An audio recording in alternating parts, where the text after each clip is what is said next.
2020 dauko ekaineko ohiko udalbatza honetara. Besterik gabe, udalbatzari hasiera emango diogu. Arratsaldeon, lehenengo puntua 2024ko maiatzaren 13an egindako bileren akten zirriborroak irakurri eta onartzea bidezko bada. Akten inguruan, norbaitek, ez?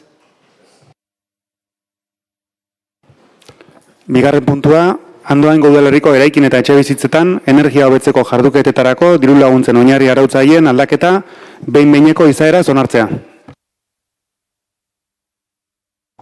Bai, arratsaldeon. Gaur hemen ekartzen deguna da, Leio eta Galdarak aldatuz efizientzia energetikoa hobetzeko diru laguntza hauen aldaketa bat. Diru laguntza hauek 2022an jarri zian martxan, eta aurten proposatzen dugun aldaketa da enpleguko sailak proposatua etorri dena, eta hemen etxe bizitzentzako zian diru laguntza hauei gehitzen zaizkie merkataritza eta zerbitzu establezimentuak. Eta gehiago zehaztuz, gehitzen dianadia bertako bai beirazko itxiturak ordeztea, edo kristalezko kanpoko arotzeria berritzea, bai leihoak edo atea. Eta hau izango litzake guztia, beste guztiari dagokionez, bai diru laguntza kopurua eta gainontzeko oinarri guztiak berdin mantentzen dira. Honen inguruan, ez dakit norbaite baukan zalantzarik edo, ez? Gaia bozketan jarriko dugu. Aldekoak? Aho batez onartzen da. Hirugarren puntua 2024 zenbakiko espediente kreditu aldaketa.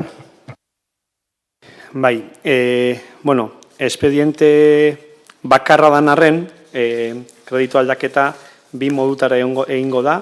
Batetik izango da transferentzi bidez, eta bestetik gerakinetik hartuko da kopurua. Guztira 84.000 euro inguruko kopurua da, eta bertan beste ondarreta dokaleko, basteroko, musika eskolako, aurre eskolako ekipamenduak hornitzeko erabiliko da diru hori, eta baita ere informatikako ekipoak eta zerbitzariak berrizteko. Azken hau, 50.000 euroko kopuruarekin izango da. Ez dakit galderarik edo zalantzat, bai. Buenas tardes. Ya lo trasladamos cuando se establecieron los presupuestos, sobre todo referidos al último importe que acaba de citar el señor Álvarez con respecto a los 50.000 euros de los equipos informáticos, que entendíamos que esa partida estuviera a cero, pues no tenía ningún sentido, y pues hoy el tiempo nos da la razón y se trae el modificativo de crédito correspondiente, pero sí, pues lógicamente estamos en las fechas que estamos y pues entendemos que vamos con retraso porque se tenía que haber hecho esto antes, entendiendo que la renovación de los equipos informáticos es necesaria todos los años y en ese sentido hay que destinar un importe para ello. Por lo cual, pues ya dijimos que no nos parecía que estas partidas fueran a cero y, como hemos dicho, pues el tiempo nos da la razón. Eskerrik asko. Argitze aldera, aurre ikuspena informatika sailetik zan udan abuztua eta irailean nahi zuten hau egin, eta gaur kreditu aldaketa hau egin da abuzturako izango dute dirua, eta daukagun lan egutegiaren barruan, eta daukagun aurre ikuspenen baitan egingo da, eta informatika sailetik adierazi zaigunez, ez du bereien antolaketan inongo atzerapenik ekarriko. Beraz, guk ez daukagu iritzi berdina bentzat gauz hortan. Bozketan jarriko genuke gaia. Aldekoak? Aho batez onartzen da. Laugarren puntua, osoko bilkurari 2024.249 zenbakidun alkatearen ebazpena berrestea. Hau alkate ebazpen bada, zehazki Foru Aldundian duela aste batzuk kotxeetako zergen inguruan arau aldaketa bat egintzen, eta egiten deguna da gure araudia Aldundira egokitu. Zehazki da kotxeetako zergen inguruan koefiziente aldaketa bat desgaitasuna duten pertsonengan. Jarraitu beharreko tramite bat da, eta besterik gabe honek hartzen dugu berrestea. Ez dakit zalantzarik edo badukazuen honen inguruan. Bozketan jarriko genuke orduan, aldekoak.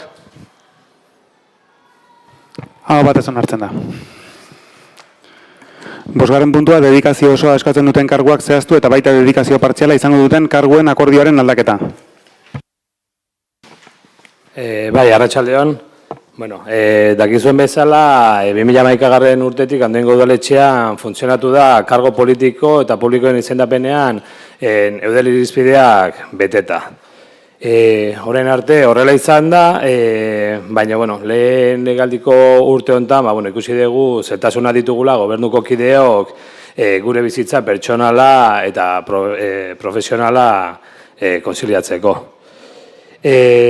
Hausnarketa bat abiatu genuen, honen inguruan eta ikusi genuen dedikazioak igotzea zela aukera bat. Kontuan izanik, eudelekoa irizpidea direla eta ez arauak, eta egia da, etxe honetan zorroz bete direla azkeneko urtetan, baina ikusten dugu malgutasun bat eman behar zaiela. Gainera, beste herriekin galdeketak eginez, ikusi dugu liberaziotan oso baju gaudela. Hori dela eta gaurkoan ekartzen dugun proposamena danontzako berdina izango zen 0,17tik 0,26ko liberazioetara pasatzera. Ninguna? Bai, Aritz. Kaixo, arratsaldeon. Con respecto al aumento de las liberaciones de las y los concejales que nos propone H. Bildu, y como ya dijimos en el pleno de marzo, al Grupo Municipal Socialista nos surgen serias dudas con el proceso tal y como se ha planteado. Primeramente, tenemos la impresión de que se está aprovechando como argumento el futuro modelo organizativo del Ayuntamiento para disfrazar y justificar un aumento del número de concejales en nómina. Y, a su vez, se nos ha informado que hasta septiembre no se va a implantar el nuevo modelo organizativo. Por lo tanto, tampoco entendemos que si el motivo de esta propuesta es la carga de trabajo que se derivará de ello, se nos traigan estas liberaciones con 2 meses de antelación. Para eso sí que nos estamos dando prisa. Nos hace dudar de la verdadera intención de esta propuesta, que incluso antes de que se apruebe la modificación del Reglamento Orgánico Municipal que permitirá implantar el modelo organizativo, ya se estén aumentando estas liberaciones, más si cabe con el coste que ello conlleva. Creemos, sinceramente, que se ha empezado la casa por el tejado. Y, por último, este gasto adicional que van a soportar las arcas municipales debido a su propuesta choca mucho con la preocupación que mostró el alcalde hace un año por el alto gasto corriente de este ayuntamiento, y nos parece completamente contradictorio con las medidas que se dijeron se iban a poner en marcha para reducirlo. Dicho esto, desde el Grupo Municipal Socialista también nos preguntamos cuál hubiese sido la reacción de H. Bildu si el anterior Gobierno municipal hubiese planteado el aumento de los liberados de la manera de la que hoy nos la traen ustedes aquí. Como ya dijimos en el pleno de marzo, no compartimos ni las formas ni los tiempos con lo que se ha gestionado este asunto, pero aún así vamos a abstenernos en este punto, con la esperanza también de que se reconduzca la implantación del modelo de organización que, si bien consideramos necesaria, creemos que se puede mejorar y que aún estamos a tiempo. Gracias.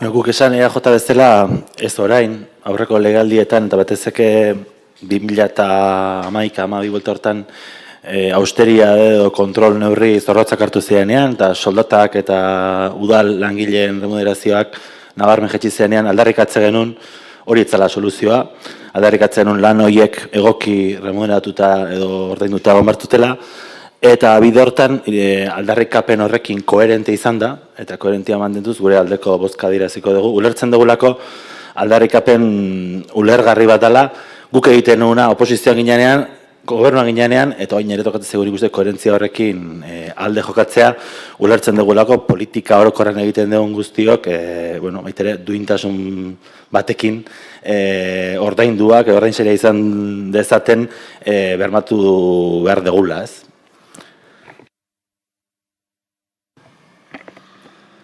Por nuestra parte, también vamos a apoyar esta propuesta, aunque tras un debate interno casi nos parece incluso insuficiente en el caso de los partidos minoritarios como es el nuestro, ¿no? Es muy difícil para partidos con un solo representante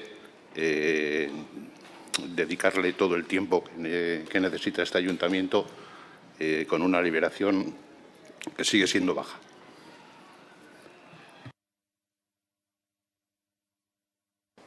Bale, bueno, EAJ eta Podemos taldei zer gutxi esateko, ni usten dut ikuspuntua pixka daukagula, ez, nahiko larri gabiltzala gure liberazioekin, herriko kudeaketa eramateko, eta, bueno, PS taldeari egia esan, inungo momentu ez dut komentatu hemen antolaketa berriaren gati danikan, batzordean esan genuen iraileko antolaketa berriarekin, ikusiko genitugela, dietan eta asuntoakin, eta hori egia esan uztaileko batzordera, eta dena eramango dugu, eta hortaz izango dugu, baino ezakit, pixka populista esan dezuna, ez ere ingo genuen gugo, zer ez genuen gu, eskatu dugun bakarra, eta esan dugun bakarra da, gaur egun, osea, urte hontan ikusi deguna, beharrezkoa degula gure bizitza, bai, pertsonala eta laborala aurrera eramateko behar dugun igoera minimo bat, osea, esan dugun bezala zenbatekoa dian,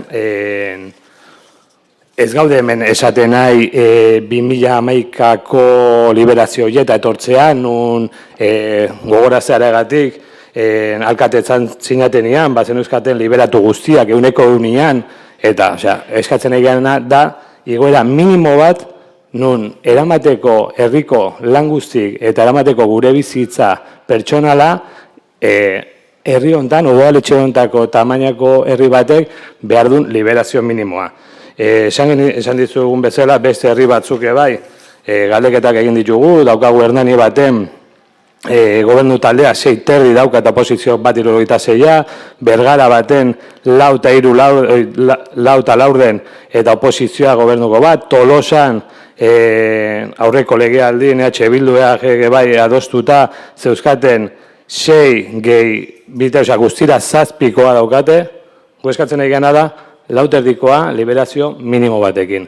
Ne baldin batzue jarraitu diskurtso horrekin eta ikusten baldin batzue gu zer egingo genuen o zer ez genuen egingo, bueno, gu esan dugu zer da eskatzen duguna, zer da honek hartzen duguna eta bozkatzea gatu zena. Bueno, acabas de decir que aquí no se ha puesto de excusa la reorganización del ayuntamiento, pero parece ser que no os habéis leído la propuesta de acuerdo que habéis enviado. Porque precisamente, déjame terminar, por favor, porque precisamente lo que estamos votando y lo que se está debatiendo hoy aquí es eso. Entonces, aquí, y lo voy a leer para que no quede ninguna duda, como por el nuevo modelo organizativo que el ayuntamiento está implementando para mejorar la eficiencia de la prestación de servicios públicos de su competencia. De hecho, el ayuntamiento está implantando un nuevo modelo basado en el establecimiento de 3 áreas o grupos de trabajo generales a nivel municipal, así como de un órgano con funciones de coordinación de las 3 tareas. Obviamente lo habéis puesto y esto es lo que vamos a votar hoy.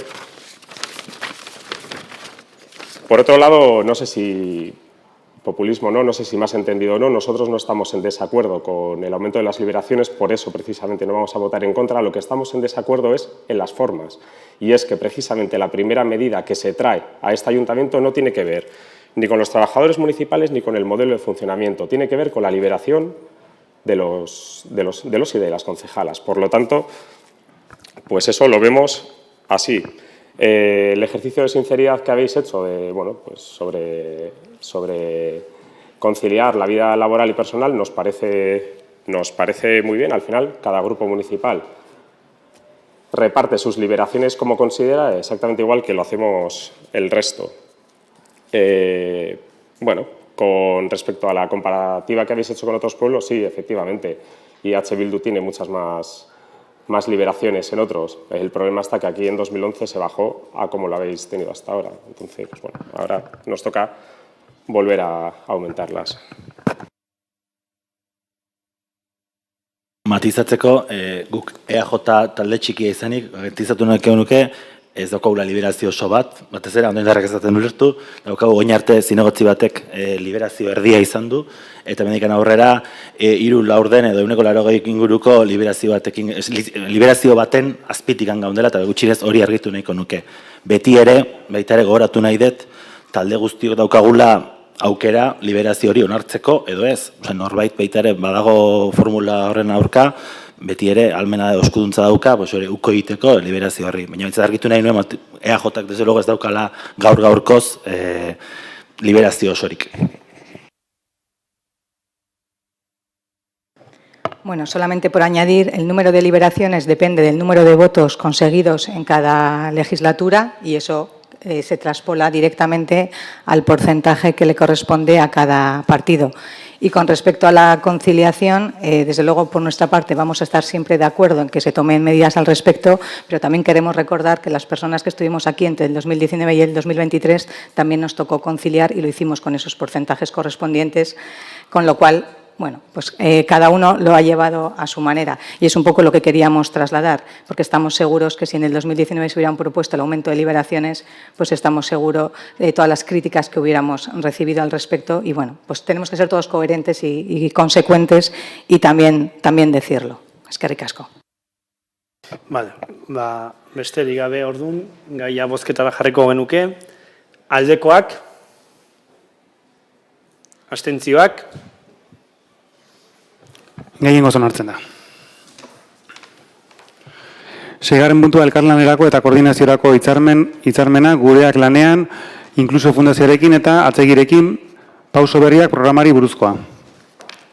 Hemen bai aipatu bidali zaizuela korreo elektronikoz gaur eguerdian eranskine da denda bat, aipatu zen bozeramaile batzordean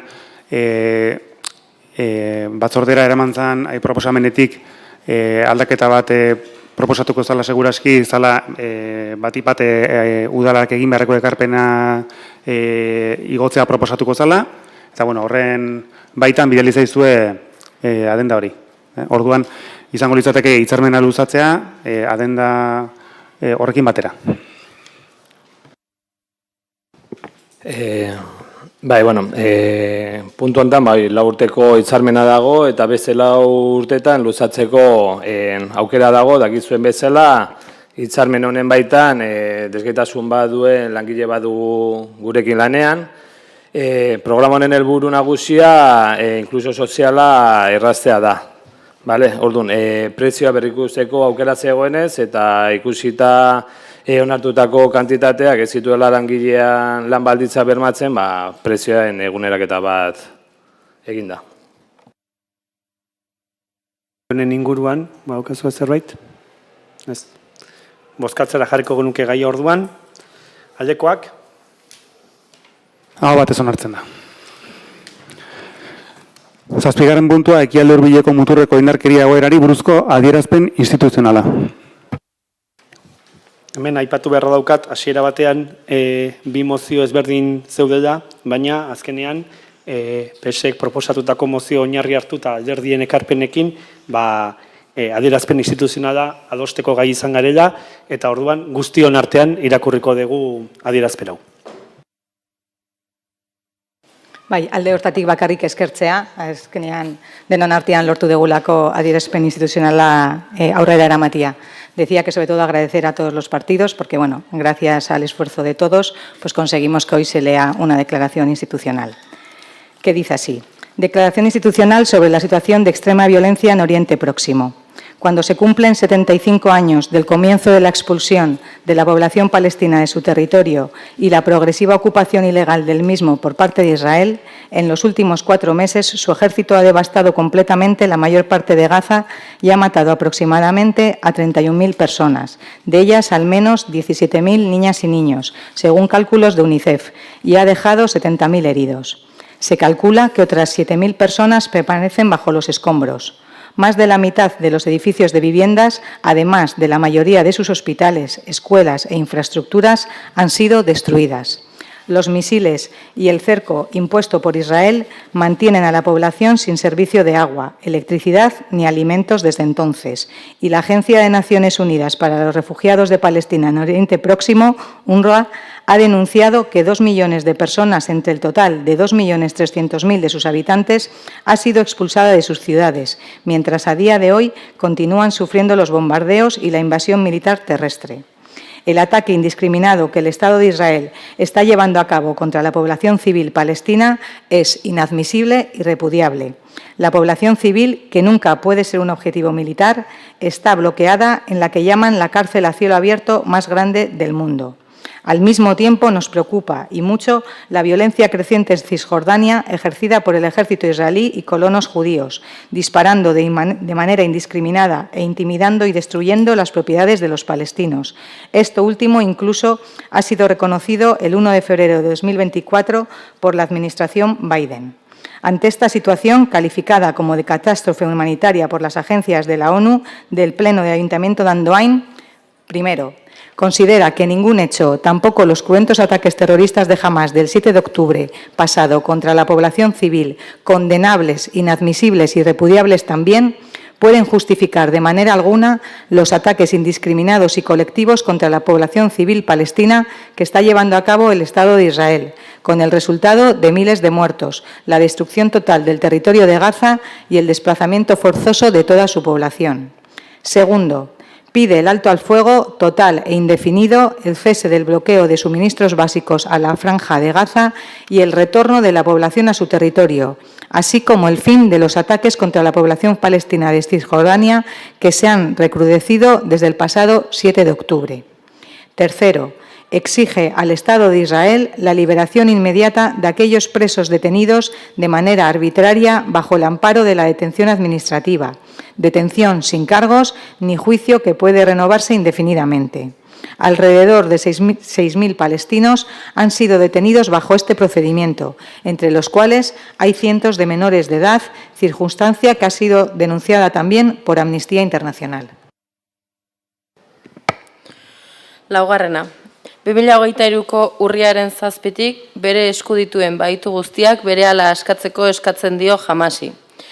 Bosgarrena, nazioarteko legedia betetzea eta Israelgo estatuak sistematikoki mespretxatu dituen nazio batuen erakundearen ebazpenak betetzea eskatzen du. Seigarrena, laguntza humanitarioa etengabe eta murrizketarik gabe sartzen uztea eskatzen du. Herritarrei ura, elektrizitatea, erregaia, elikagaiak, sendagaiak eta bizitzarako funtsezkoa den guztia eskuratzea berrezarriz. Era berean, Andoaingo udala prest agertu da Palestinatik datozen errefuxiatuak hartzeko. Babesa adierazi dio ere Nazio Batuen erakundeak Palestinako errefuxiatuak hartatzeko duen erakundeari. Eta Palestinaren alde lan egiten duten erakundei dirua bideratzeko konpromisoa ere hartu du. Zazpigarrena, Gazako egoera jasanezina dela eta hondamendi humanitario are handiagoa gertatzeko arriskua dagoela ikusita, Europar Batasuna Israel elkartze akordioaren premiazko ebaluazioa egin dezala eskatzen diogu Europar Batasunari. Giza eskubideen eta printzipio demokratikoen arloko harremanaren funtsezko puntuak betetzen ari diren ikerrezan eta bete ezean neurri egokiak arditzan. Zortzigarrena, Europar Batasunaren Israeldar eta Palestinar arteko bake integralerako plana babesten dugu. Eskualdean bake iraunkorra ezartzeko eta egungo indarkeria egoerari aurre egiteko, bai eta erradikalizazio handiagoa eta gatazka berriak ere. Plan integralak besteak beste aurre ikusten du Europar Batasunaren, Egiptoren, Jordaniaren, Saudi Arabiaren eta Estatu Arabiarren ligaren arteko prestatzeko bake konferentzia antolatzea. Gazako gerrari, baina batez ere Palestinaren eta Israelen arteko gatazkari ekiditeko. Horretarako, bake plan bat egingo da, Israelentzat eta etorkizuneko Palestinako estatu independentearentzat segurtasuna bermatu behar duena. Eta bakea lortzen denean, zer mekanismo politiko eta segurtasun mekanismo eta beste akordio eta proiektu jarriko diren abian ezartzeko. 9. Palestinarren eta Israeldarren bidezko asmoei erantzun bakarra emateko bakean eta lankidetzan bideragarriak diren bi estaturen konponbidearen ikuspegia eta beharra babesten ditu. baita bakerako eta segurtasunerako funtsezko elementu gisa ere. Ildo horretan, Andoaingo udalak dei egiten die estatuei eta nazioarteko erakundeei Palestinako estatuaren aitortza ofiziala egin dezaten. 10. Ildo horretan oso positibotzat jotzen du Espainiako, Irlandako eta Norvegiako estatuek gauzatutako Palestinako estatuaren onarpena. Eta espero dugu neurri hori beste estatu batzuek jarraitzea. Israeli presioa egiteko modu bat izan dadin, erasoak berehala eten ditzan eta ezinbesteko bake prozesua berriro bultzatzen irmo lagun dezan. Ondorioz, Espainiako erresumaren eta Israelen arteko arma merkataritza amaitzeko eskatzen dugu.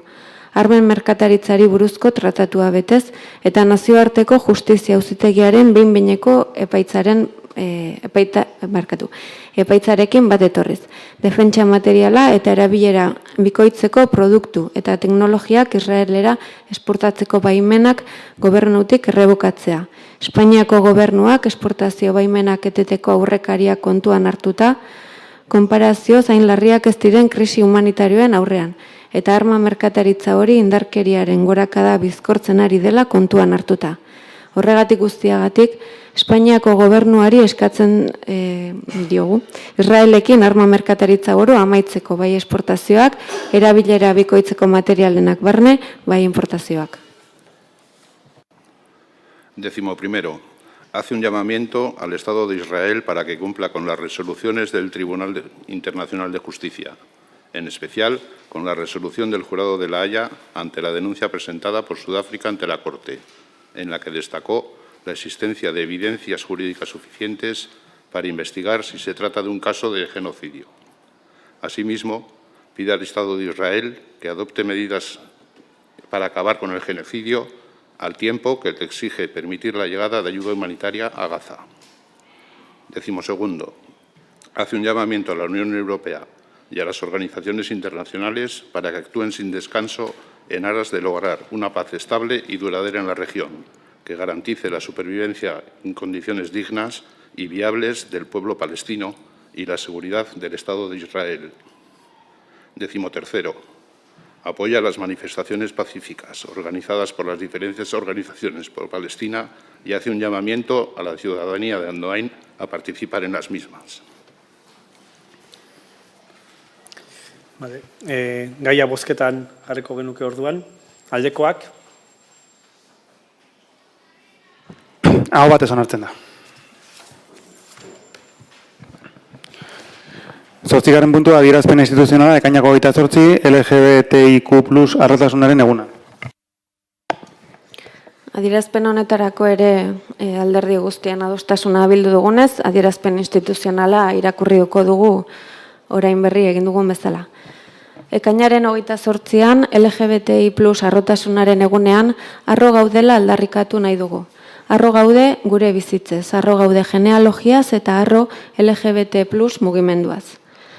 Komunikabide nagusienen estigmatizazio saiakera ezberdinek zein manipulazioak eskuin muturreko diskurtso intoleranteek eta gorroto jarrerek zisetero arautik kanpo kokatzen diren bizitzak ezabatu nahi dituzten honetan, inoiz baino garrantzitsuagoa da nondik gatozen gogora ekartzea, ospatzea eta aldarrikatzea.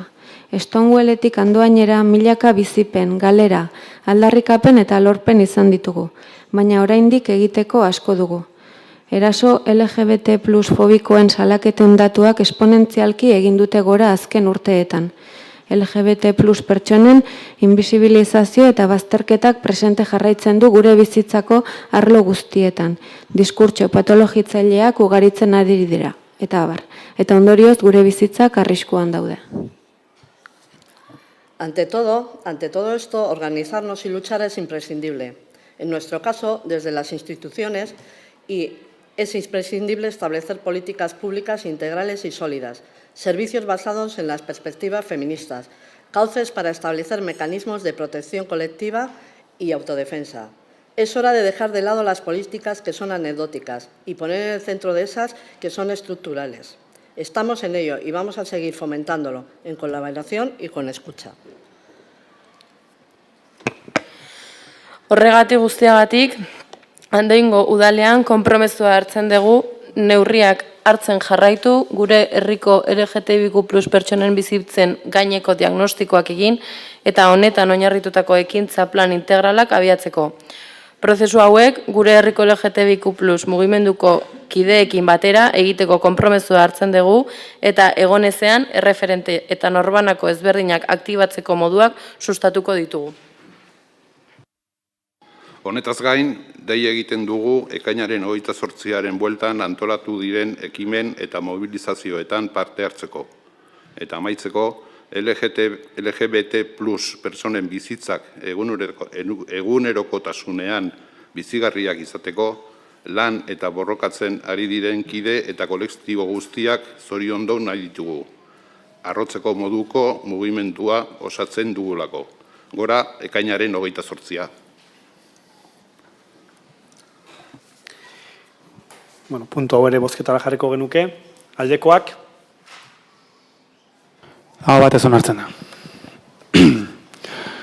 Bederatzigarren puntua ebazpenen berri ematea, zehazki 1142 zenbakidunetik 1176 zenbakidunera eta tokiko gobernu batzarrak hartutako erabakien berri ematea, zehazki 13. aktatik 18. aktara.